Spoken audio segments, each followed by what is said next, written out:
Bom, pessoal, eu quero trazer uma outra informação agora também relacionada à Starlink e aquele impasse envolvendo a rede social X com o Supremo Tribunal Federal. Porque a gente acabou de receber um documento aqui de que o prazo para que a Starlink recorresse da decisão do ministro Alexandre de Moraes, esse prazo terminou.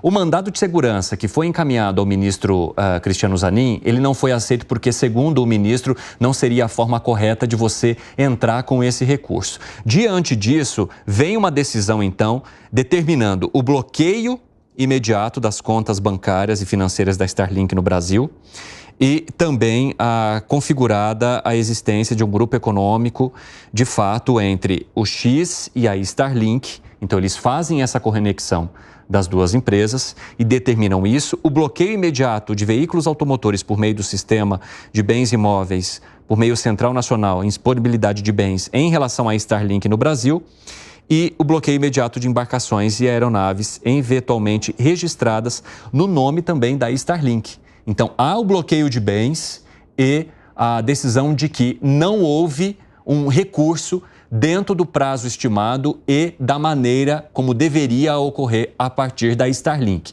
Só que a gente está falando de um sistema, né, de uma empresa que fornece 46% da internet via satélite aqui no país. Nós temos região sudeste e norte do Brasil que consomem muito essa internet via satélite fornecida pela Starlink, inclusive com órgãos federais que atuam por meio desses serviços. Como é que fica agora, Gani? A população paga a conta mais uma vez, porque provavelmente o serviço vai ser suspenso. Elon Musk não vai aceitar isso, e aí 225 mil pessoas sem internet. E a gente está falando de regiões que são muito pobres, região amazônica, pessoas dependem dessa internet.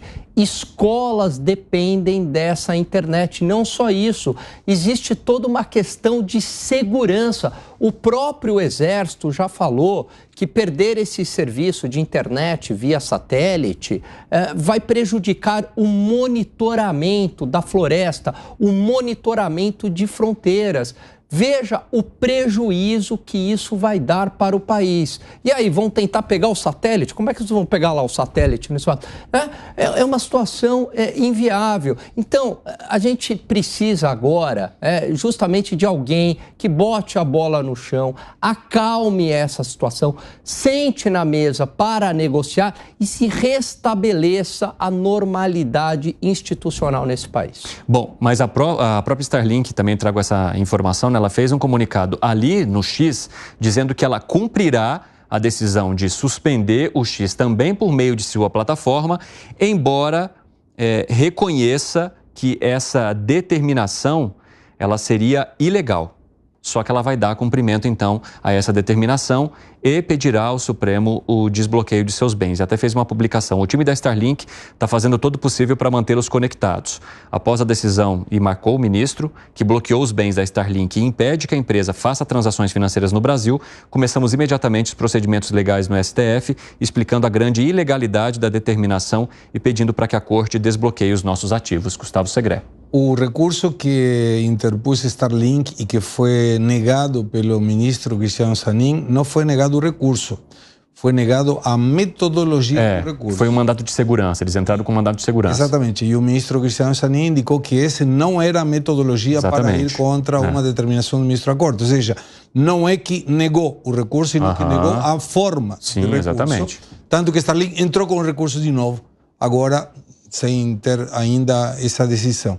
O que chama atenção, eu lembrei muito da nossa participação ontem no Direito ao Ponto, em que perguntei para o ex-ministro da Educação e que participou nos acordos de leniência por que a diminuição da dívida de 40% sobre as construtoras.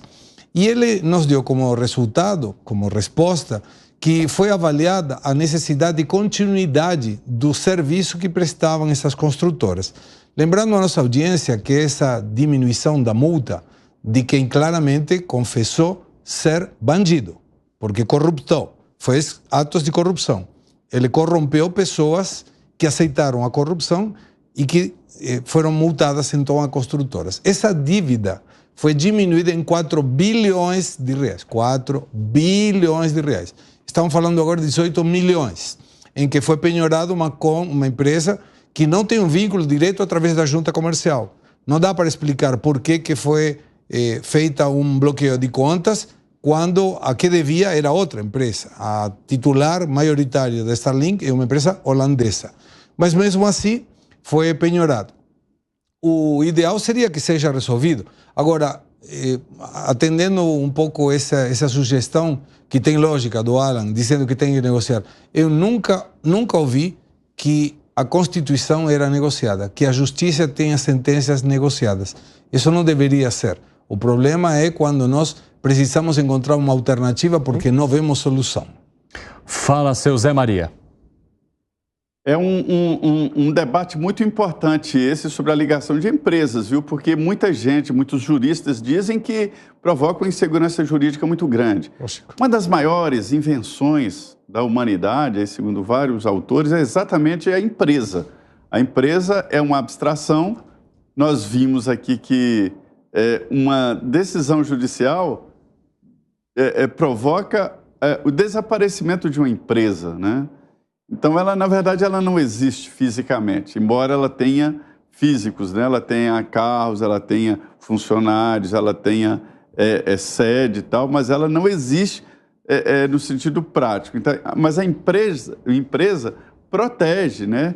E define uma marca, uma cara, daí os logotipos, que antes eram símbolos e tal, e é assim, cria e você acha que a empresa existe, mas ela não existe. Essa decisão do Supremo veio mostrar a fragilidade num campo em que a credibilidade é tudo. A Starlink entrou nesse processo de uma maneira muito complexa, que ninguém sabe. A única coisa comum a gente ouve falar que é o mesmo dono, mas ninguém sabe os contratos que ela tem, se o Elon Musk já vendeu e não publicou, não transferiu, para se ter uma ideia da complexidade que é a situação. Então, misturar isso aí é o que há de mais complexo em toda essa história, nessa história. Aproveitando aqui, eu queria dizer que o deputado Eduardo Bolsonaro me mandou aqui uma publicação dele no X, e fez a publicação do artigo 5º da Constituição. É um artigo tão lindo que eu tenho até vontade de musicar, sabe? São frases bonitas. Não é nenhuma ironia, é realmente um artigo muito bonito que canta ali as liberdades individuais, as liberdades de todos. E mostrando que é possível visitar o X, e ele falando, inclusive, desafiando, inclusive, a possibilidade de punição, né? Ele acaba disse que está entrando daqui mesmo. Está entrando daqui mesmo. E outra coisa é sobre os valores lá dos gabinetes. Eu não tinha o valor exato de parlamentar, é porque ele não existe. Cada estado tem um valor, porque isso inclui a cota parlamentar de passagem. O maior é Roraima, cada parlamentar tem direito a R$ 51.406, né? O Distrito Federal é o menor, porque não tem muitas passagens de avião, 36.